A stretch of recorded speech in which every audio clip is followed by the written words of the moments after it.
I want to check in with you. I'm one day away from vacation and just about 3 days into slightly reversing out of the cut or diet I've been on for about 8 weeks. So I don't want to leave out how intermittent fasting has been a tool that has supported me on this journey. Many of you here in the group have been through the Faster Way to Fat Loss with me. You've learned about intermittent fasting. Maybe you even came to this group curious about intermittent fasting.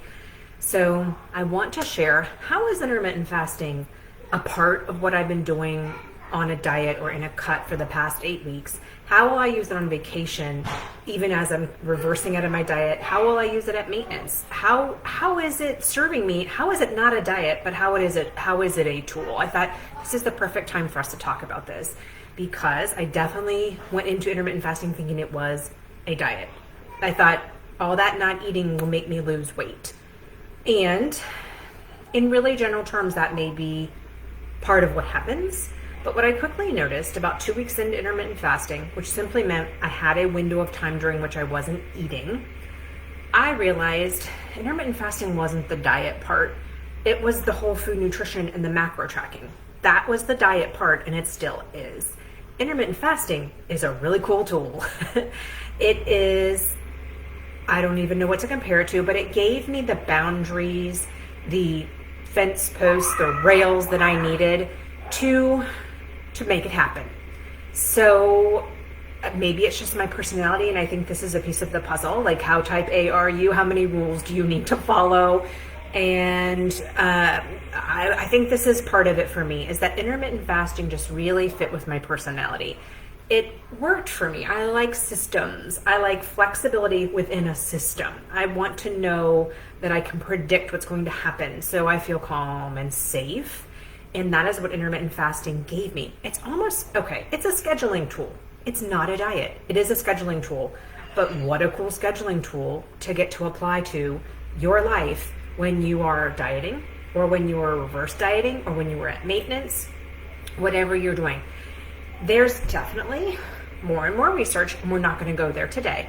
There's definitely more and more research accumulating as intermittent fasting became popular, which is great, around health benefits of intermittent fasting that could include helping to balance your blood sugar, especially if that's something you are struggling with and kind of in like behind where you want to be. Maybe your doctor said, "Ooh, you are pre-diabetic type 2, or you have diabetes type 2.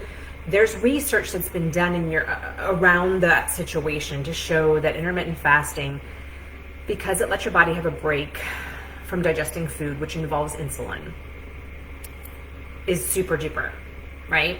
We're not going to go there really a lot with that today. Though I love that.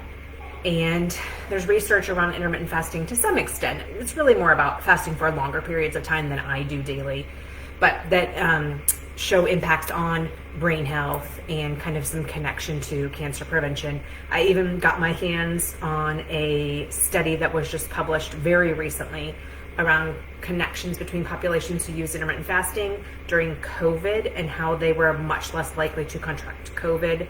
So there's lots of research out there about the connections between intermittent fasting and our immune system, and that being a good thing, right? But here's the deal. We're talking diet here. We're talking food freedom.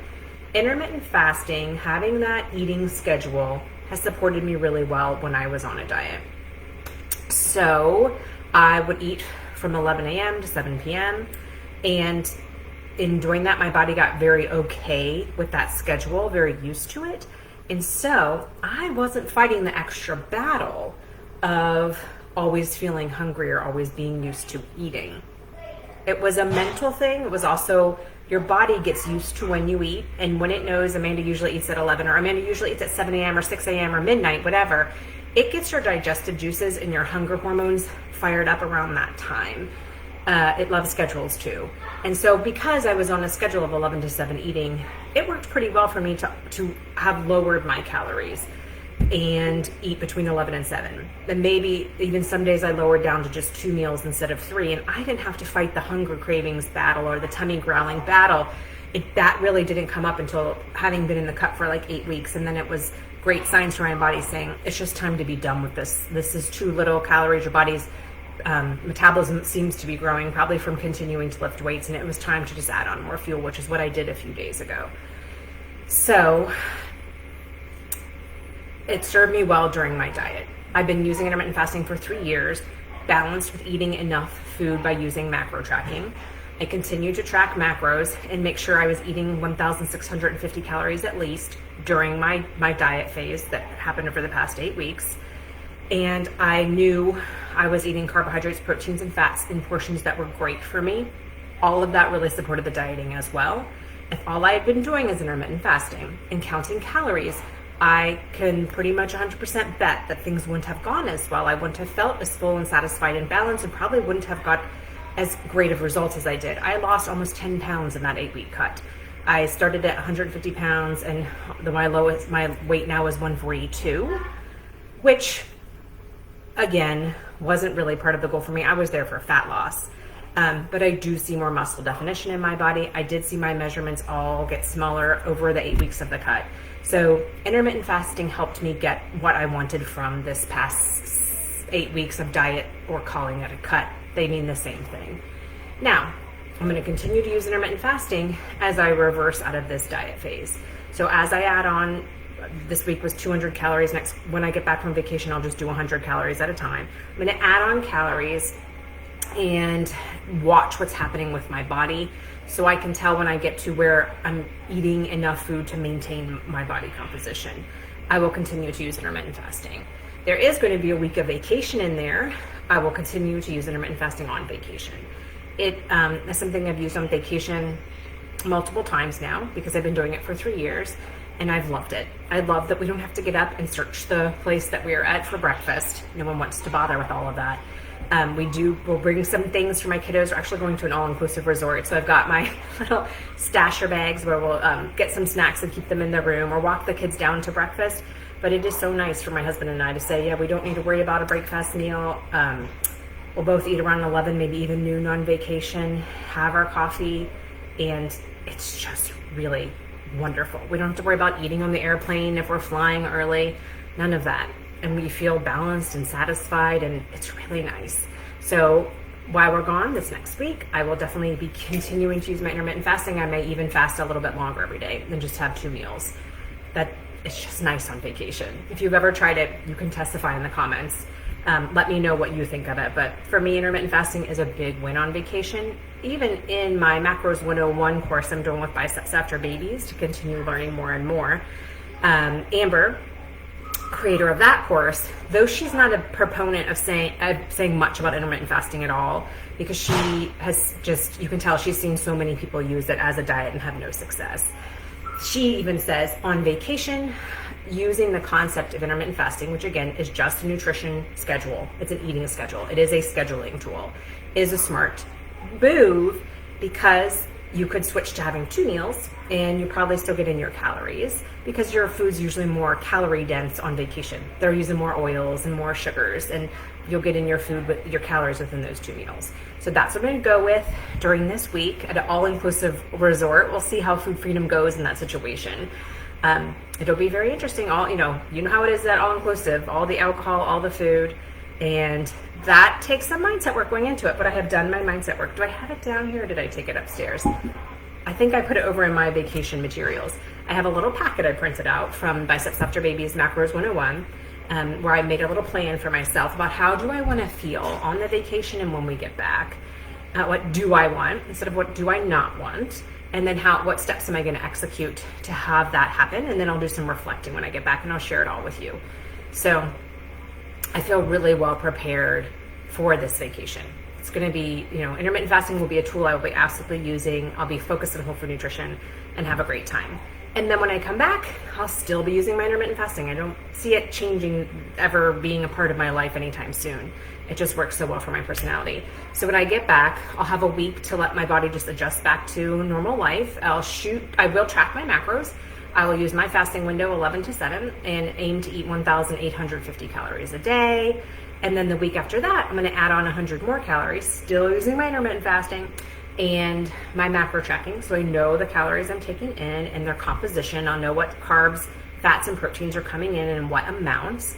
And I will keep doing that until I get to my maintenance place where I know I'm eating enough, not too little, not too much.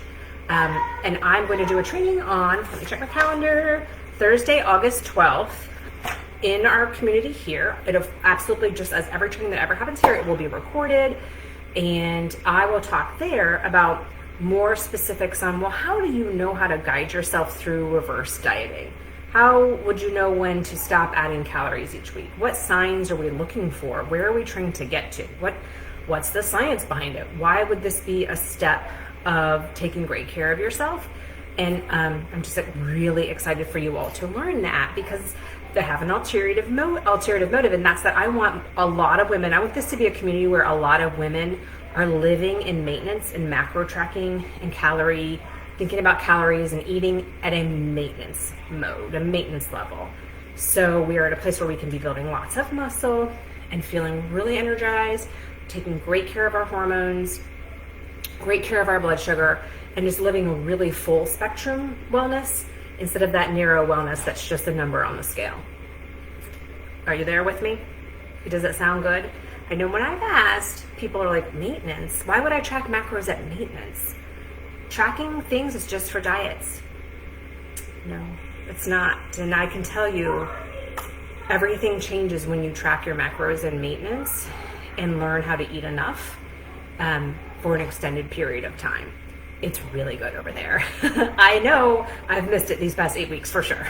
So I wanted to make sure to catch you guys and just pass on this info about how intermittent fasting served me as a time planning, scheduling tool during my diet, during my cut phase. And I'm going to keep using it on vacation and using it in my reverse and even using it in maintenance. I'm loving it. I don't need you to love it. I don't need you to believe in it by any means, but just in case you are interested, you've wondered, I want you to have a more realistic expectation and picture of what intermittent fasting is and what it is not. All right? As always, just post any questions you have in the comments of this video. Is the perfect place to ask about intermittent fasting, reverse dieting, macro tracking, vacation strategies, and I'll just keep checking and posting answers here, so this can be a great resource in the group. And I will save this training into the intermittent fasting section of our group. Our group has a guide at the top, and if you click the guide, you can then see all the different training topics for our group. There's a hormone section there. There is a food freedom section. There's sections on exercise, smarter, not harder, for us ladies after 40, and a section for meal plans and food ideas. And then near the bottom is our section for intermittent fasting. All right. I'll check in with you all soon.